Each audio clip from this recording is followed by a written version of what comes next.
Excelente día para todos y sean bienvenidos a este primer módulo, en el cual estaremos tratando un tema de gran interés. Esta disertación está conformada por los siguientes doctorandos: Carmen Loreto, Laura Pérez, Carlos Paredes y su servidor Luis Aguilar. Dando inicio, por supuesto, con el derecho internacional versus el derecho interno.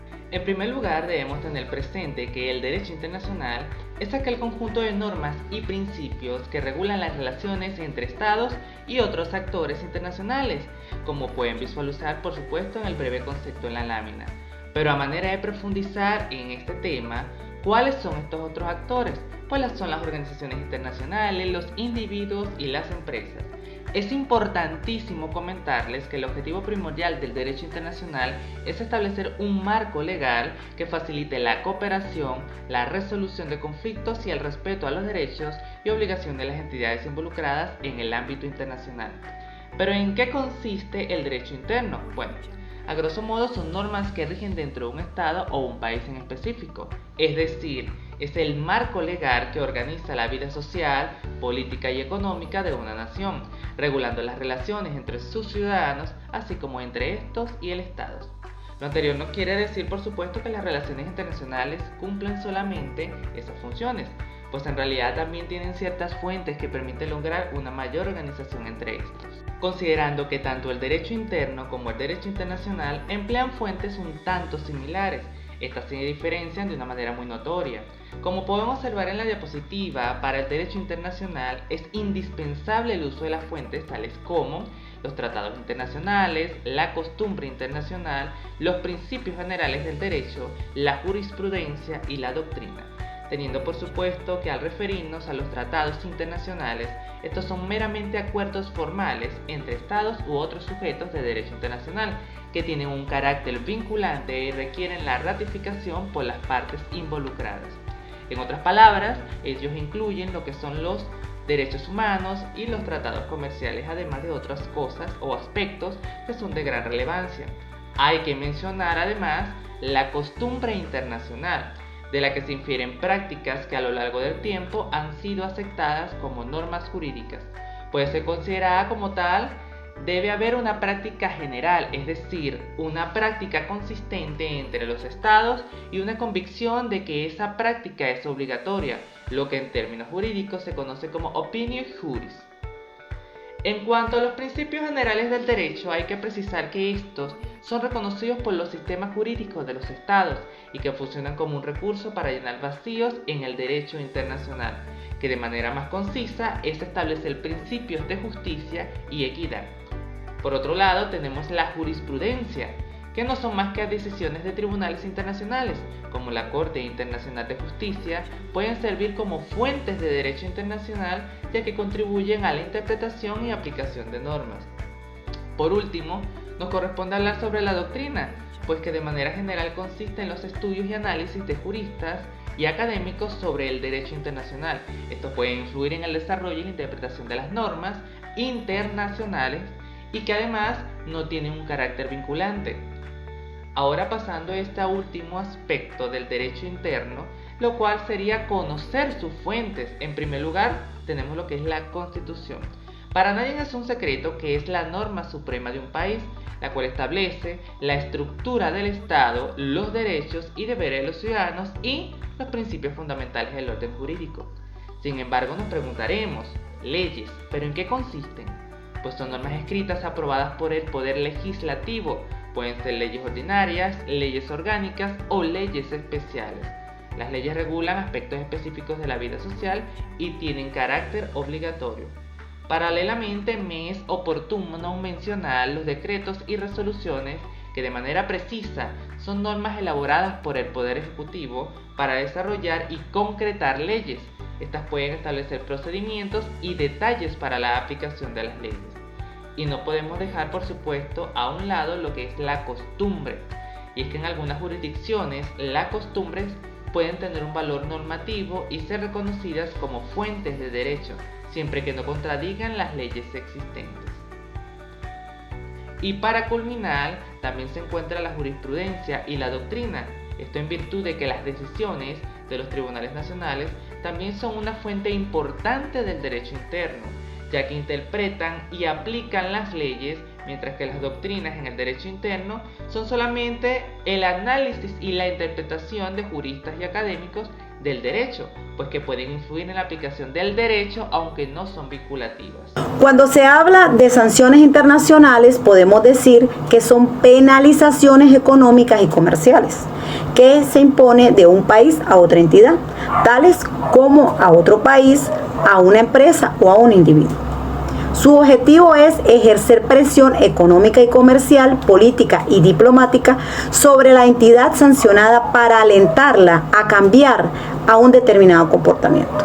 Esto hace referencia a la introducción a medidas restrictivas para limitar o impedir las relaciones comerciales, monetarias o financieras, prohibiciones de viajar a algunos países con la finalidad de obtener objetivos políticos. Actualmente en el Observatorio Venezolano Antibloqueo se emitió este 5 de septiembre del 2024 que se registra el aumento de medidas correctivas unilaterales contra Venezuela a un 931 medidas. Incluidas las acciones, hasta el día de hoy se ha sancionado a más de 140 funcionarios activos y ya retirados en cargos públicos por contribuir a la situación del país. El presidente Trump, en su momento de mandato como presidente de Estados Unidos, bloqueó por más de $22 millones a Venezuela. Impulsó sanciones financieras adicionales en respuesta de los abusos a los derechos humanos y a las acciones antidemocráticas ante este gobierno mediante el sistema internacional.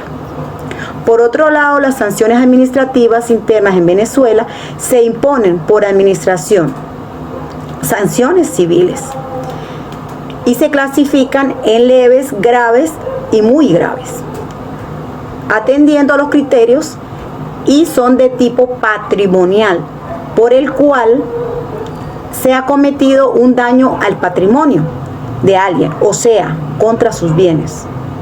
Y de tipo extrapatrimonial es cuando se debe un daño moral, sociológico, causado a alguien, mientras la sanción penal a su vez es un elemento central del sistema de justicia donde se encuentra su exposición más palpable.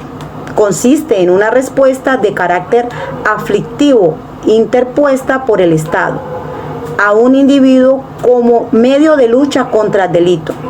Se imponen por los juzgados y tribunales de dicha jurisdicción. Concepto del dualismo. El dualismo tiende a afirmar que las normas del derecho internacional solo adquieren fuerza jurídica al ser traspuestas al derecho interno, mientras que el monismo tiende a afirmar que el derecho internacional prevalece inmediatamente en el derecho interno. El monismo con primicia en el derecho internacional, el monismo moderado con primicia al derecho internacional considera que este es superior que el derecho nacional. Por otro lado, el monismo moderno interno plantea lo opuesto. Cualesquiera que sea la teoría monista adaptada, busca que el inferior se adecue a sus principios. Monismo con primacía en el derecho interno. La concepción monista que define la primacía del derecho interno considera que el Estado tiene soberanía absoluta y por lo tanto no está sujeto a ningún sistema que no tenga emanado de su propia voluntad. Este principio dice que cuando hay un conflicto entre la norma interna del Estado y la norma internacional, se debe aplicar la norma más favorable a la persona independientemente de esta norma ser del Estado o ser norma internacional. El principio de la primacía de la norma más favorable a la persona es una cláusula prevista en los tratados internacionales de derechos humanos. Este principio figura en las convenciones internacionales de protección de derechos humanos para que sea imposible invocar una norma internacional con la intención de reducir los derechos ya consagrados en otros tratados internacionales o en las leyes internacionales del Estado. La recepción del derecho internacional se refiere a cuando las normas y obligaciones internacionales tienen efectos que van más allá de las relaciones entre estados y por lo tanto requieren la actuación de los órganos internos del Estado. Si bien los cambios en las relaciones internacionales son permanentes, se puede observar que hay momentos o coyunturas históricas en donde esos cambios se aceleran o son más significativos. Vivimos un momento de cambios estructurales en las relaciones internacionales de gran envergadura, producido por los fenómenos como la globalización económica, el fin de la Guerra Fría, la universalización de los derechos humanos, la tercera revolución industrial. Por supuesto, estos cambios también han influido en el derecho internacional. En el caso del trabajo que presentamos, nos referimos a su recepción en el ámbito interno de los estados. Tomamos el caso de Venezuela y vemos que en su inserción a la globalización, en su adecuación a los parámetros de derechos humanos, gradualmente va modificando y adecuando su postura jurídica frente a los tratados internacionales. Y bueno, en nombre de todo el equipo extiendo nuestro agradecimiento por la atención de cada uno de ustedes, esperando que este pequeño segmento sea de gran interés. Nos despedimos con una frase de Pierre Legendre que, en palabras del autor, el derecho no es una lógica en sí misma, sino una lógica en la que hay que insertar todos los valores de la vida. Muchísimas gracias.